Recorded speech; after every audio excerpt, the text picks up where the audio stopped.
Alright guys, today we got Devin in the building. He's getting a crop top. You're getting a crop top with a ball fade, right? Yeah. And then we're gonna do the accent piece. Right. How much you want off the top? If you can just like deep point cut it, so I like to get some texture up there. Okay. Well, he's a barber guy, so that's not your normal consultation. Normally they're like, I don't know, whatever you think, but that'll work, bro. Alright, Devin, you cut hair, right? Yeah. Alright, bet. Let's do this.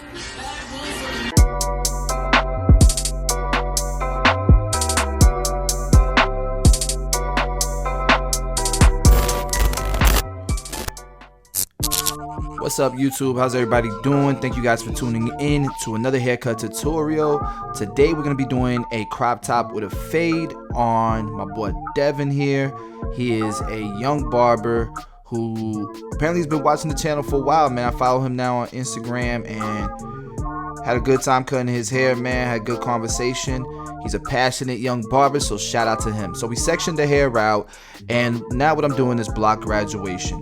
And the reason why I'm doing this is because see this hair that's overhanging the sides here? That hair I want to connect with the longest length on the side of his head. And the reason why I want that to happen is because I want a real squared shape, where if that hair is like super long like that, it's more like a mohawk. So if you see if I'm holding the hair, the longest point is in the middle and then it has like a triangular shape. That's not what we want. We want a squared shape, and so we're gonna make sure that it connects to the sides and then it's straight across on top.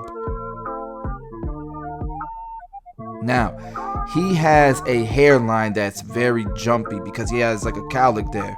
So if you notice, I didn't really cut all the way up to his front hairline or his fringe area. I just kind of over directed everything to the top of his head, cut it, and then I can customize it later on once we start cutting his fringe. And then at this point, we're just kind of cutting deep texture into his hair.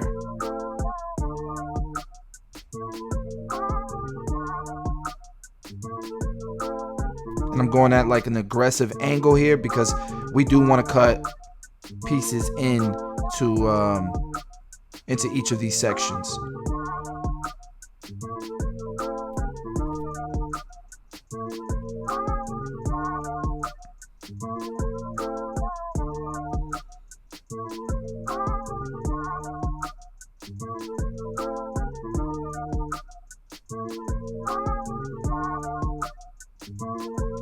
All right, and then just here in the back, because the cowlick has like a different hair growth pattern, I'm taking small sections in the direction that the hair is growing and just pulling the hair out, cutting it squared.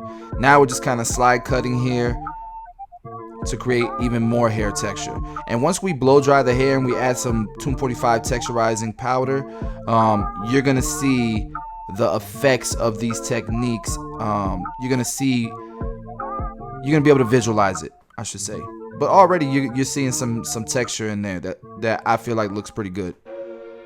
All right, so we've cut down the top. We got the shape we want. Now we're gonna go ahead and start the fade process. And I'm starting with a number 3 guard. I'm going up to the parietal ridge, and that's pretty much just connecting the shear work that we did to the sides. And by doing this, we're just kind of debulking everything and getting it prepared for that ball fade. I'm using the JRLs, the new 2020s right now. And I think I recorded this the same time I recorded the last tutorial I did. And so I was really getting to experience the clipper. I definitely got to get used to it because it does cut different than, for example, my Babyliss clippers or my Wall Seniors, but I'm enjoying the experience so far. Above that number 3, I use a number 4 just because it was looking a little bit dark, and then we're gonna fade down from there just to make sure the transition is nice into the top. All right, so at this point now we're gonna go ahead and start to bald him out, and we are gonna keep his C cup because he does have like he has a smaller vertical bar, and so I feel like if you remove the C cup, it's gonna make it look like a really high fade. All right, below the number 3 guard, we're gonna do the number 2 all the way open, and then close it. Then we'll do our number 1.5 guard, 1.5 guard. This is 4.5 millimeters, and then we'll close it, and we're just fading down.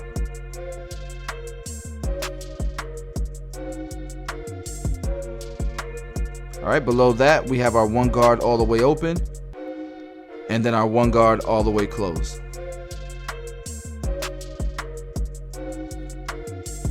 I'm kind of standing at a difficult angle because I'm trying to get the camera to really be able to see it, but I'm kind of like stretching out, and like sometimes I'll wrap my arm around the camera so it stays in front of me.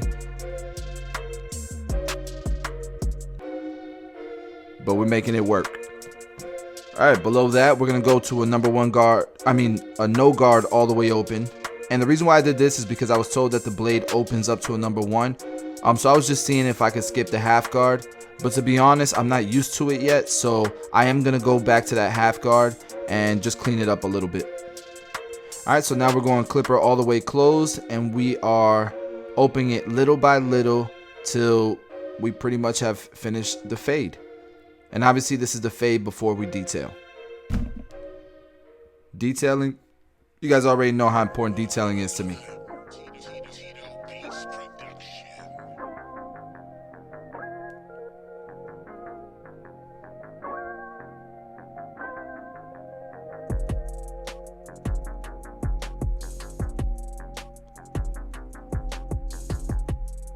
Now I will say this, I don't know what happened. Like I was telling you guys, I was struggling this cut, trying to catch the angles and not get in the way of this camera. I'm not sure why. I was having a bad tutorial day, and I realized the other side of the cut I didn't get to record. So keep that in mind. So I don't know if you guys noticed, but we went ahead and took shears and did a little bit of scissor over comb, and then I just kind of lined it up with the shears first, that corner there, and then and the reason why I did that is because you're able to control it a little bit more with scissors first, and then clean it up with the trimmers. All right, this is what I mean by I didn't get to record a bunch of that side, but we did both sides, okay? And now we're gonna connect the back. And we're using the same steps, starting with that number 3, then that 2 open, 2 closed, the 1.5 guard,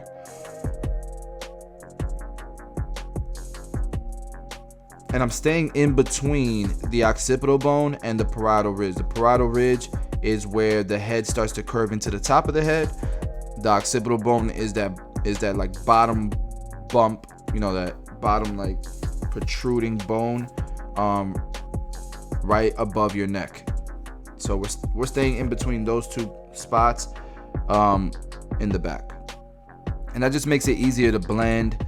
If you're trying to blend on the occipital bone, it's harder. You got to spread the fade out even more, and if you go above the parietal ridge, you're gonna kill the cowlick. You're gonna mess with the shape of the cut.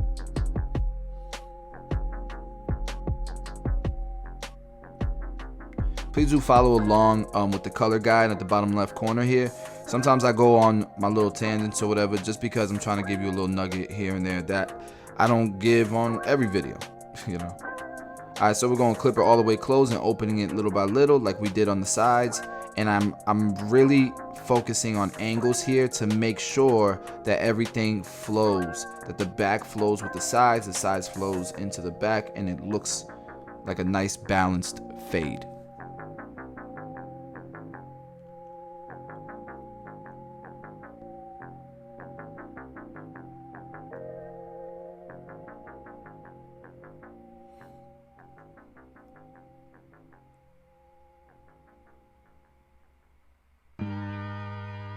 All right, and so I'm gonna use my blending shears here just to soften up the ridge a little bit.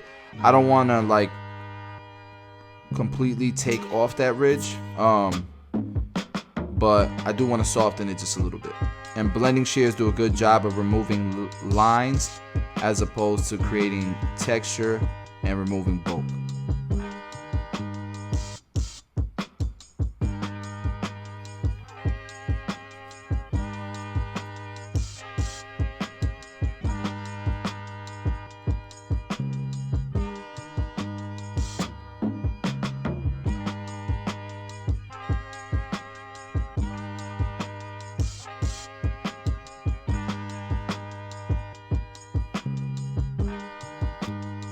All right, and so he wanted to keep the accent piece.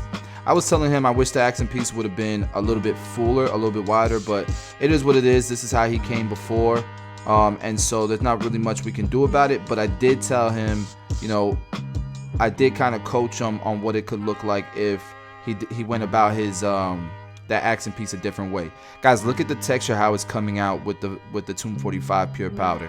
I'm literally just dusting some on as I'm kind of twisting each of these pieces together to create more texture, and I think it looks dope. All right, now we're gonna go ahead and enhance the cut, and I'm spreading. I'm using a lot of overspray, spraying from a distance, because I want this black brown to match his hair color. I don't want it to look too dark and look like it's not his hair color.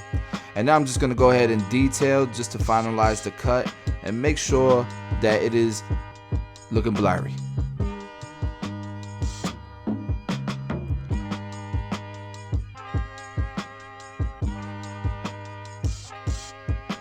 Ultimately, what I'm doing is I'm looking for dark areas to lighten and spread out. That way it looks better.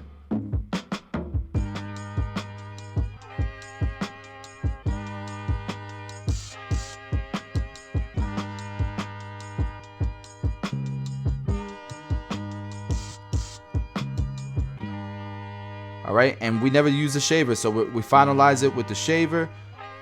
This is a super important part of the cut. Severely underrated. Tito, let's get it. But it's gotta be done.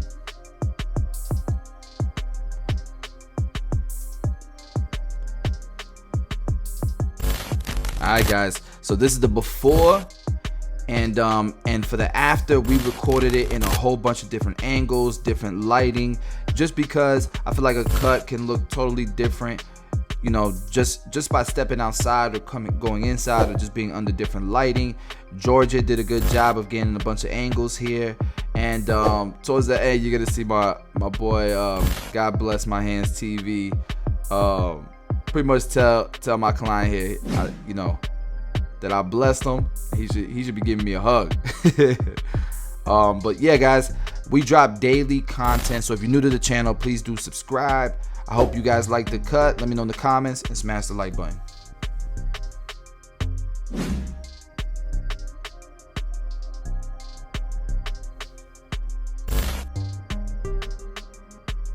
Like, I want to see like a hug from the heart too. Yeah, I gotta shout you out for that. That was funny.